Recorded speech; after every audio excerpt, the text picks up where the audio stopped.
بسم اللہ الرحمن الرحیم باب الفتح والامالہ وبین اللفظین۔ امالہ یمیل امالتاً، اس کا لغوی معنی ہے جھکانا، مائل کرنا، اور اس میں فاعل کا صیغہ ممیل یعنی امالہ کرنے والا اور غیر ممیل یعنی امالہ نہ کرنے والا۔ ایک لفظ اور ہے اقل یقل، سے اس میں فاعل کا صیغہ مقل یعنی کم کرنے والا، اور دوسرا لفظ ہے اکثر یکثر، سے اس میں فاعل کا صیغہ مکثر یعنی زیادہ کرنے والا۔ مقل یعنی کم امالہ کرنے والے۔ قالون، شامی اور عاصم یعنی دو امام، ایک راوی، 2.5 قرۂ کرام ہوئے۔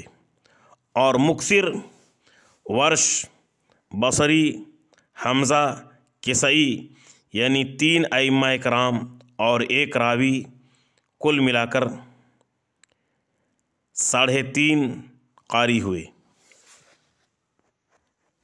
یہ امالہ کرنے والے یعنی ممیل ہے، اور غیر ممیل امام ابن کثیر مکی ہیں، انہوں نے پورے قرآن میں کہیں پر بھی امالہ نہیں کیا ہے۔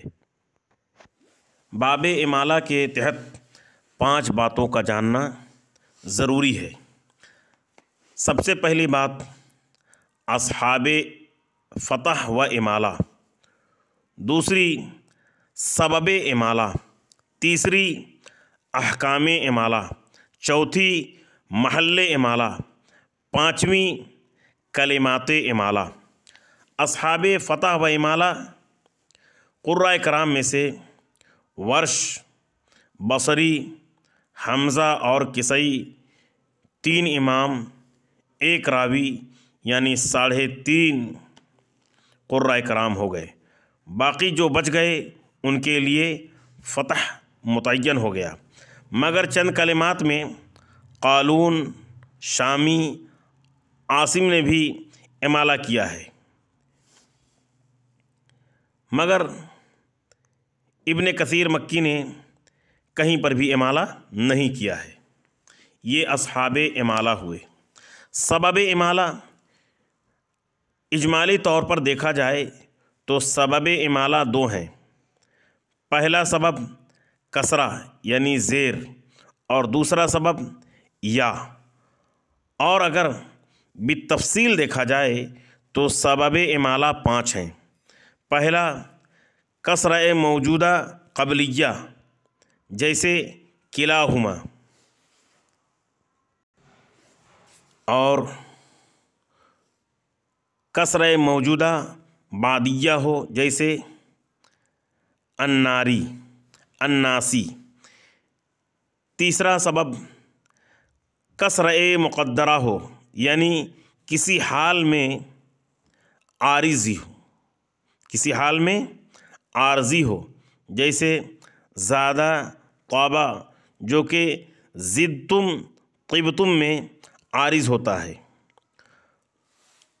تیسرا الف تانیث حقیقی ہو یا حکمی ہو،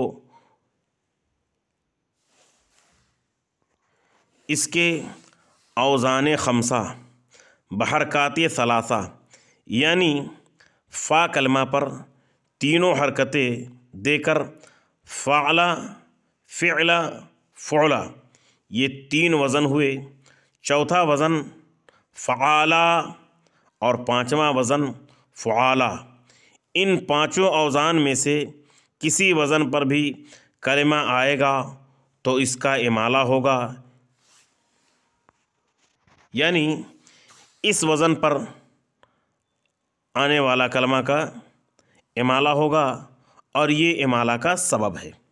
چوتھا امالہ لاجلی یا مجاورات امالہ، جیسے رعایا، نعایا وغیرہ کے مابعد امالہ ہونا ہے، اس لیے اس کی مناسبت سے ان دونوں کلمات اور ان جیسے کلمات میں بھی